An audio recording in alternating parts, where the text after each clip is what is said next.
Bonjour et bienvenue à l'école du jeu. Mon nom est Sylvain et aujourd'hui je vais vous parler du jeu La Vallée des Marchands. Alors La Vallée des Marchands est la version française du jeu Dale of Merchant, un jeu désigné par Samy Lasco.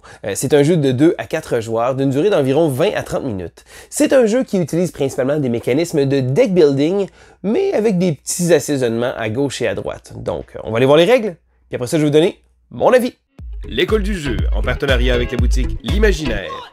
Au-delà de vos attentes.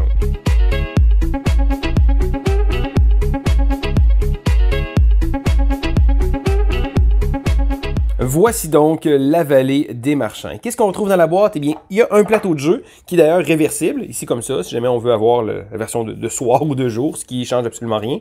On a également des cartes et on a un dé. Les cartes sont divisées en différentes factions, et là, la boîte contient un certain nombre de factions comme ça. Ici, on voit les couleurs, donc les ratons nordiques, les caméléons, etc. Et une des factions, la faction des Oslo, va faire l'utilisation d'un dé comme ça. Donc, si jamais on ne joue pas avec cette faction-là, on va remettre le dé dans la boîte. Et là, en début de partie, ce qu'on va faire, c'est qu'on va choisir, selon le nombre de joueurs qu'on va avoir, on va choisir un nombre de factions égal au nombre de joueurs plus 1. Donc, pour une partie à 2 joueurs, on va choisir 3 des factions et les autres, on va pouvoir les remettre dans la boîte. On a également des cartes de Camelot comme ceux ici qui vont servir à toutes les parties. Donc, ça se trouve des cartes, des marchandises sans valeur qui vont nous servir. Donc, après avoir fait la sélection de nos factions, donc par exemple d'avoir choisi les 3 factions, chaque joueur va prendre une carte de valeur 1 de chacune des factions qui sont dans la partie et va compléter avec des cartes de Camelot pour pouvoir avoir un deck de départ de 10 cartes. Donc, par exemple, ici, j'ai choisi de jouer avec ces 3 factions-là. Voici mon deck de départ que je vais prendre et que je vais brasser comme ça. Donc, chaque joueur va avoir son propre deck. On va également avoir ici le marché central et là, on va pouvoir placer des cartes comme ça ici sur le marché. Donc, bien entendu, là, je ne les ai pas brassés énormément bien. Habituellement, ils vont être de couleurs différentes, mais je voulais vous expliquer le jeu. Chaque joueur va ensuite piger 5 cartes de son deck, 1, 2, 3, 4, 5, et on est prêt à commencer la partie. Donc, les parties de la Vallée des Marchands se déroulent tous de la même façon. Le joueur va choisir de jouer une action, ensuite va repiger des cartes, et ensuite ça va être à l'autre joueur. Lorsque notre deck est terminé, on rebrasse les cartes de notre défausse pour pouvoir se refaire un nouveau deck comme ça. Et là, les différentes actions qu'on va pouvoir faire pendant la partie sont assez simples. La première chose qu'on peut faire, c'est une action de marché. Donc, ce qu'on va faire, c'est qu'on regarde le marché ici comme ça, et là, chacune des cartes a une valeur et également une valeur ajoutée. Donc, par exemple, pour acheter cette carte-là, ça coûterait 5, et pour acheter celle-là, malgré le fait qu'il est marqué 1, c'est plus 4, donc ça coûterait 5. Il va pouvoir défausser autant de cartes qu'il désire de sa main. Donc, par exemple, je voudrais avoir la carte qui vaut 5, je vais défausser mes 5 cartes de ma main, comme ça ici, pour faire une action de marché. Acheter la carte comme ça ici. Donc, lorsqu'on achète une carte, ensuite, on va retourner comme ça. Toutes les cartes, elles vont baisser dans le marché comme ça ici.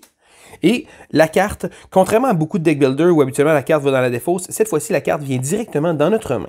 Et là, mon tour est terminé. Je vais repiger pour avoir 5 cartes dans les mains. Donc, par exemple, ici, je vais repiger 4 cartes comme ça ici. Et voilà, j'ai 5 cartes dans mes mains. Mon tour est terminé. Donc, ça va tomber à l'autre joueur. Donc, ça, c'est la première action qu'on peut faire, l'action de marché. L'autre action qu'on peut faire est une action technique. Donc, les actions techniques sont souvent marquées ici comme ça. Ici, technique.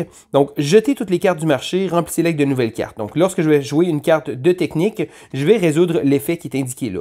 Certaines cartes techniques vont avoir également un petit plus. Ça veut dire que je peux faire une action supplémentaire. Donc, par exemple, je jouerai la carte ici comme ça, je viderai le marché, je le remplirai, et ensuite, je pourrais jouer une autre carte technique. Donc, défausser votre main, puis piocher autant de cartes. Donc, on peut jouer les cartes techniques comme ça, et s'il y a un plus, on rejoue. Cependant, bon, il y a certaines cartes qui ont des actions passives comme ça ici, et si jamais il y a une carte technique qui n'a pas de petit plus, ça va être notre action pendant le tour.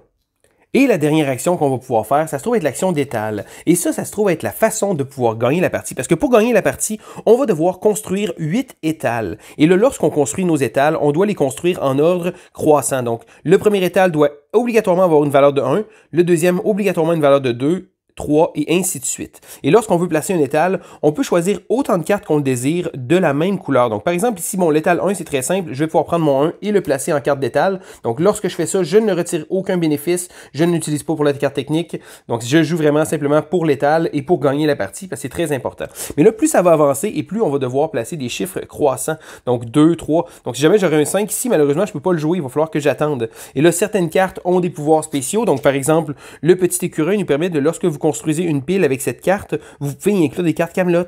Donc, par exemple, si jamais je serais rendu à l'étal numéro 3, à ce moment-là, je pourrais prendre celui-ci et le placer avec des cartes Camelot. Parce que sinon, on doit obligatoirement prendre des cartes de même sorte. Donc, par exemple, si jamais j'aurais ça ici, je serais rendu à l'étal numéro 3, je pourrais prendre ces deux cartes-là et pouvoir les placer. Encore une fois, chacune des factions a ses petits pouvoirs différents qui sont très intéressants, qui permettent de manipuler. Donc, chacune des factions, d'ailleurs, expliqué un peu à l'arrière du livret de règles pour expliquer les grandes lignes, qu'est-ce qu'ils vont faire. Donc, les aras, c'est la gestion de main, la maîtrise des marchés, ici pour les pandas, on l'a vu quand ça défaussait. Les ratons, bon, c'est des conflits, manipulation d'étal comme ça ici. Donc, chacun des petites factions a des petits bonus différents.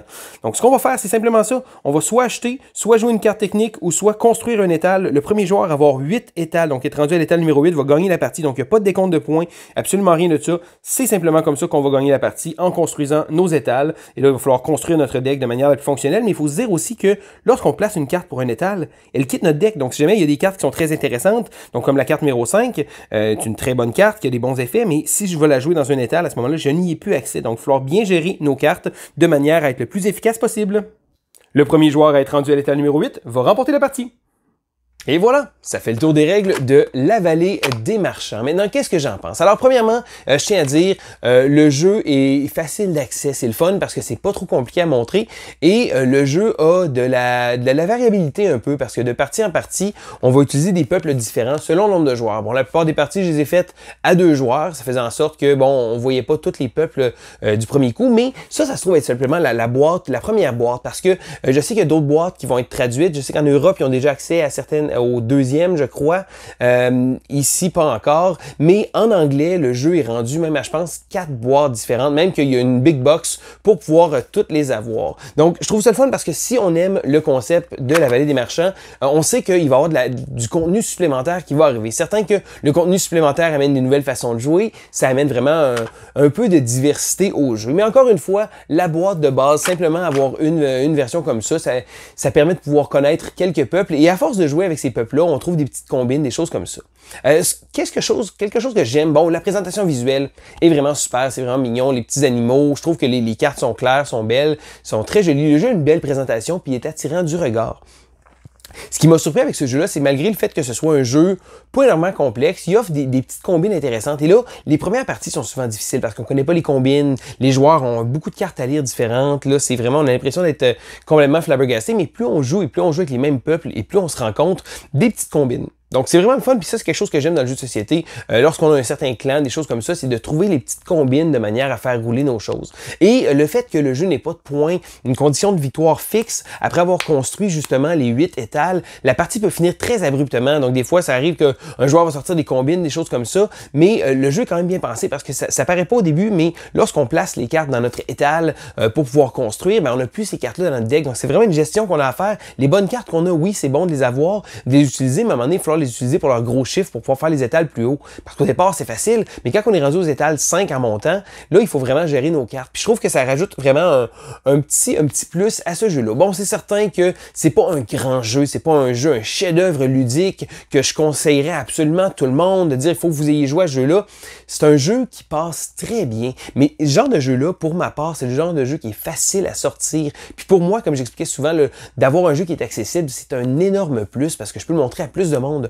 C'est un jeu qui est jouable même en famille, certains peut-être pas nécessairement avec des jeunes enfants avec la quantité de texte qu'il y a. Puis à un moment donné, comme j'expliquais, les premières parties sont difficiles, mais quand on réussit à passer cette première partie-là, de connaître un peu les peuples, là c'est là que le jeu débloque vraiment toute sa saveur. Et même moi, là, j'ai déjà hâte d'essayer les autres boîtes de manière à essayer des peuples différents. Mais j'ai trouvé ça le fun parce que chacun des petits peuples a sa petite twist intéressante. Bon, il y en a même un qui utilise un dé, donc un peu plus random. Il y en a un qui contrôle un peu plus les cartes qu'on a du marché. Il y en a d'autres qu'on va pouvoir justement pour les étals, les petits écureuils, je les aime beaucoup, mais je trouve que c'est vraiment un petit jeu savoureux. Donc c'est certain, c'est pas le jeu du siècle, mais des jeux comme ça dans ma collection, j'aime ça en avoir beaucoup parce que c'est justement un jeu qui va être facile à sortir. Donc si jamais c'est le genre de choses qui vous intéresse, je vous invite à jeter un coup d'œil. La vallée des marchands, un beau petit jeu très sympathique.